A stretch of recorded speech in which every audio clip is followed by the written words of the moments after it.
das maiores e mais influentes empresas da história, é também uma fonte de polêmicas. So who is going to own the Facebook content? The person who puts it there or you? The person who's putting the content on Facebook always owns the information, right? This is their information, they own it. And you won't sell they it? often want to. No, of course not. Desde que foi fundado em 2004, o Facebook deixou muita gente com a pulga atrás da orelha, principalmente no quesito privacidade. Would you be comfortable sharing with us the name of the hotel you stayed in last night?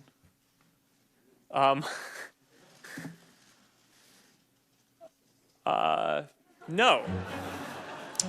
Não à toa, o fundador, Mark Zuckerberg, teve que se desculpar. We didn't take a broad enough view of our responsibility, and that was a big mistake. And it was my mistake, and I'm sorry. Sou Camila Veras Mota, da BBC News Brasil, e nesse vídeo eu vou contar a história de sucesso do Facebook e seu impacto na vida da gente, sem deixar de lembrar as enormes polêmicas em que a empresa se meteu. Esse é um capítulo da nossa série especial 21 notícias que marcaram o século XXI. Primeiro, a gente tem que voltar no tempo. Em meados dos anos 1990, começou uma espécie de corrida do ouro digital em busca de um lugar ao sol na nova realidade da World Wide Web. O que simbolizava tal disputa era a procura por um bom domínio, ou seja, um bom .com. Essa primeira geração da internet contou com inúmeras novas empresas nos Estados Unidos. Muitas fracassaram de forma espetacular. Um caso simbólico foi o da Pets.com.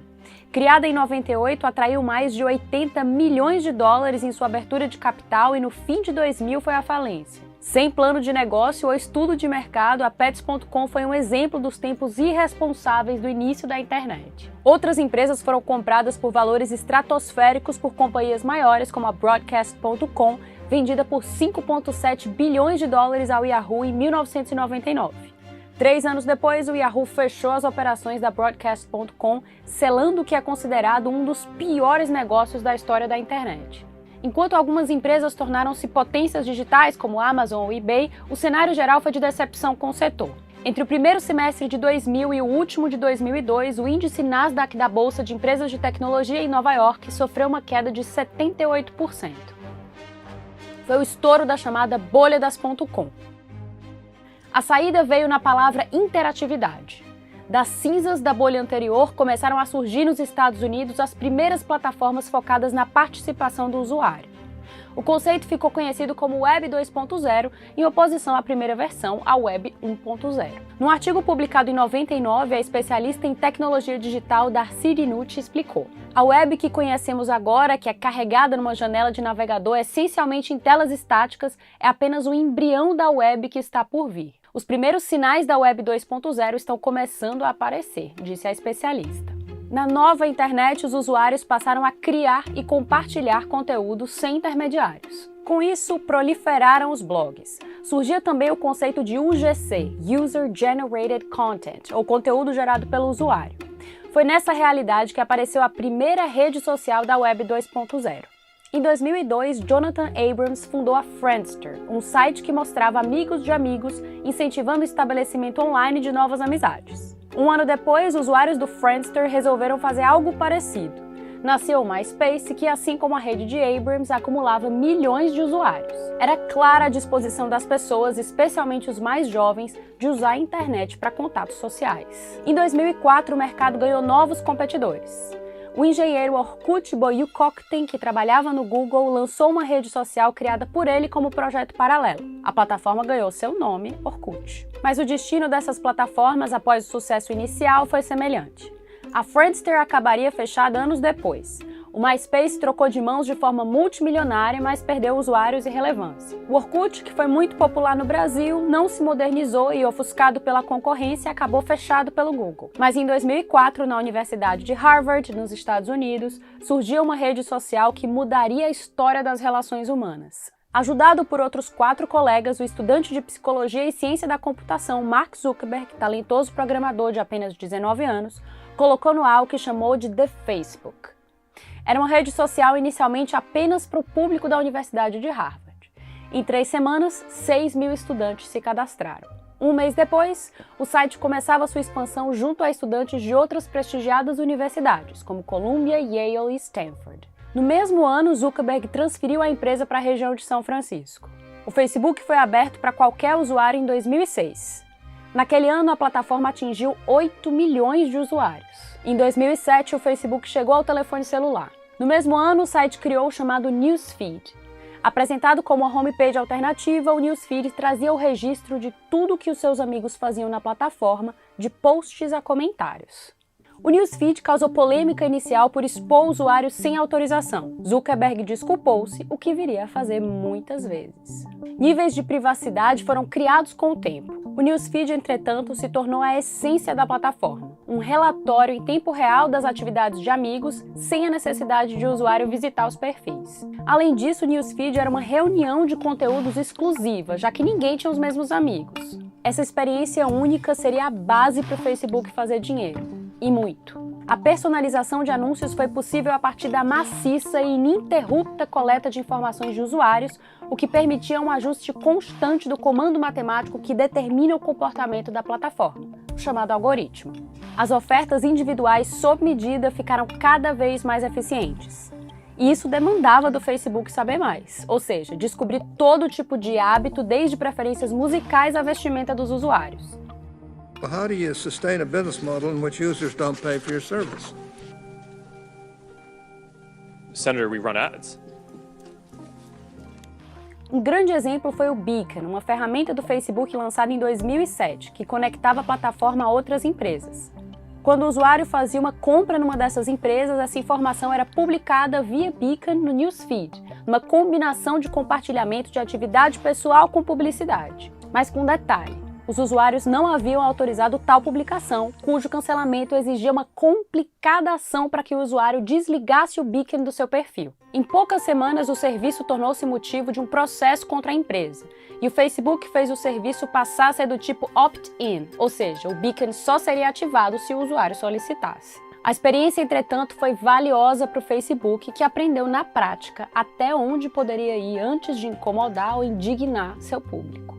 Em 2008, a rede social lançou a ferramenta de se logar em outros sites usando sua identidade do Facebook, o chamado Login with Facebook. No ano seguinte, foi a vez do lançamento do botão de like, que facilitou a expressão de sentimento positivo em relação a qualquer tipo de conteúdo dentro da rede.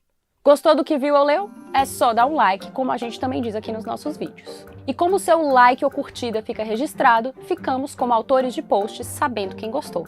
Para o Facebook, o botão de like potencializou o conhecimento sobre os gostos e inclinações de cada pessoa por meio de uma coleta indireta. Em vez de o usuário declarar abertamente seu gosto por algum tipo de comida, esporte ou música, o botão de like registrava aquele gosto na prática de forma espontânea. O Facebook começava a saber mais sobre os usuários do que eles mesmos. Um like poderia revelar um interesse que a própria pessoa não tinha nem percebido ter. Em 2010, o like ganhou asas. O Facebook anunciou a expansão do botão de like para toda a web. A ideia era fazer experiências instantaneamente sociais e personalizadas em todo lugar que você vá usando a internet.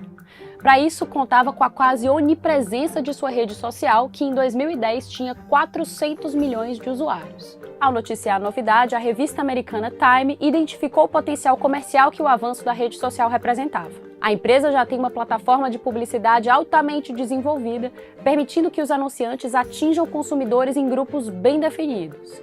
Se o Facebook de repente puder ter contato também com as suas preferências, a plataforma poderá ser muito mais poderosa. A empresa manteve-se calada sobre qualquer plano de monetização para o futuro, mas poderá em breve ter a capacidade de direcionar anúncios de uma forma mais estreita do que qualquer outro.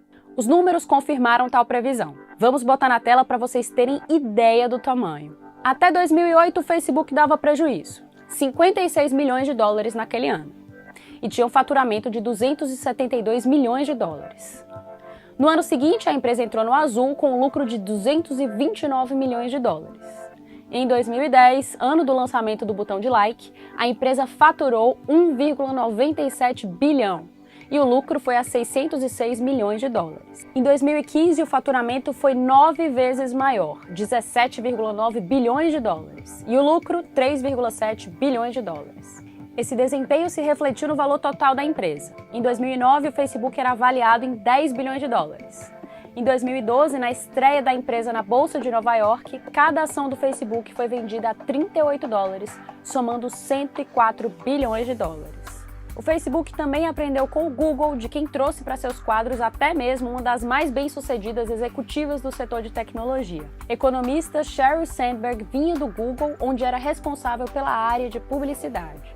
Em linhas gerais, ela fazia o Google ganhar muito dinheiro com anúncios publicitários e chegava ao Facebook para repetir o feito. Com suas ferramentas e algoritmos, o Facebook havia criado a personalização social em grande escala, mas o lucro em grande escala com a personalização era obra do Google. A pesquisadora e escritora americana Shoshana Zuboff identificou na invenção do Google o nascimento do que ela considera um novo e perverso sistema econômico.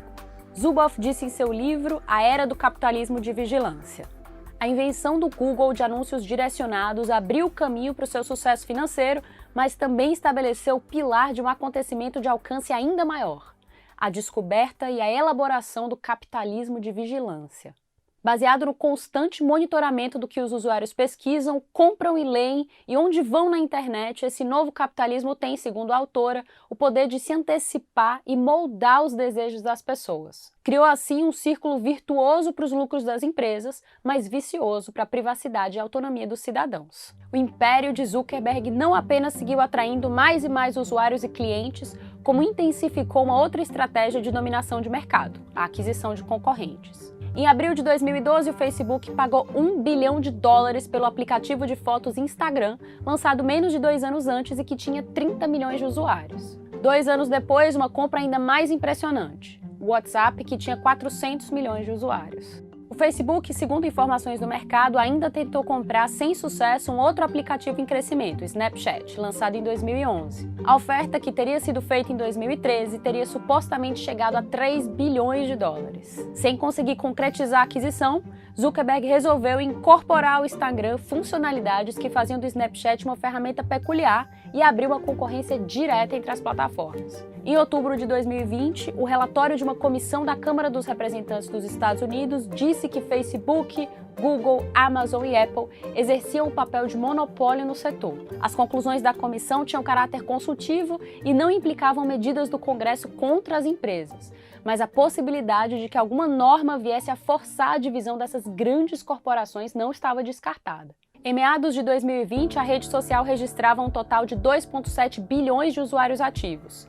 Segundo estimativas do mercado, o WhatsApp contava com 1,5 bilhão de usuários, 120 milhões apenas aqui no Brasil, e o Instagram acumulava outros 1 bilhão. O faturamento da empresa em 2019 atingiu $70,7 bilhões, com 18,5 bilhões de lucro. Não demorou para que alguns percebessem que o mesmo modelo que permitia atender e criar desejos por produtos ou serviços permitia também o incentivo a ações políticas ilegais. Quem não lembra do escândalo da Cambridge Analytica?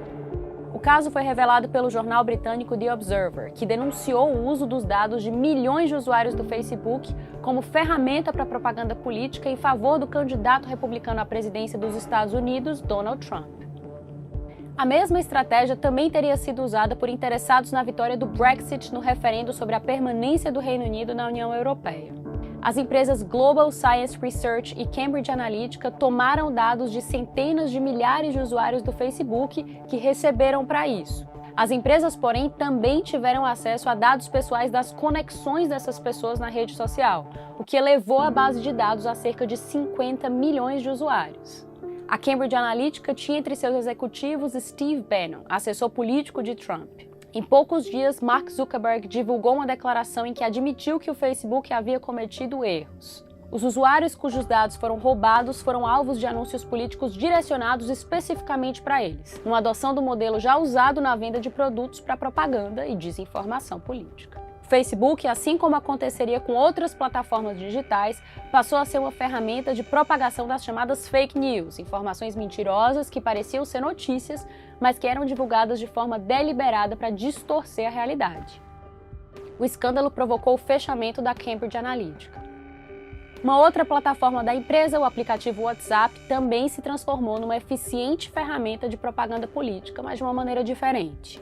Sem o amplo uso publicitário visto no Facebook, o WhatsApp trazia outro atrativo: conexões entre pessoas próximas e grupos num ambiente fechado, de difícil monitoramento por entidades externas. Em vez de anúncios, no WhatsApp, a propaganda política ou ideológica passou a ser feita pelos chamados disparos, mensagens enviadas e repassadas a um número grande de pessoas. Reportagem da BBC News Brasil de outubro de 2018 mostrou como eleitores brasileiros eram colocados em grupos de WhatsApp sem seu consentimento, depois que seus telefones eram coletados de alguma maneira de listas comerciais ou de dentro do Facebook. O Facebook e o WhatsApp prometeram eliminar as brechas de seus sistemas que permitiam a invasão de privacidade indevida e o abuso por grupos políticos. Medidas específicas foram tomadas nos Estados Unidos e no Brasil, enquanto mudanças nas plataformas, como um limite menor de pessoas para quem uma mensagem poderia ser repassada no WhatsApp, foram implementadas. Mark Zuckerberg e outros dirigentes de empresas de mídias sociais e tecnologia, como Google e Twitter, foram sucessivamente convocados a depor no Congresso americano devido a problemas no setor de tecnologia, incluindo invasão indevida de privacidade e uso político dissimulado. Os impressionantes números acumulados desde que o ainda adolescente Mark Zuckerberg programou a primeira versão do Facebook em 2004 fazem da mais famosa rede social do planeta uma das histórias mais memoráveis do século XXI. Outras redes sociais, como Twitter, YouTube, Snapchat e as chinesas TikTok e WeChat, também tiveram grande impacto na forma como as pessoas interagem entre si. O Facebook, porém, concluiu as 2 primeiras décadas do milênio sem dar sinais de que perderia público, influência ou poder. Com menos de 40 anos de idade e uma fortuna de mais de 100 bilhões de dólares, Mark Zuckerberg tem disposição e tempo para fazer história. Gostaram do vídeo? Então compartilhem, eu fico por aqui. Muito obrigada e até a próxima.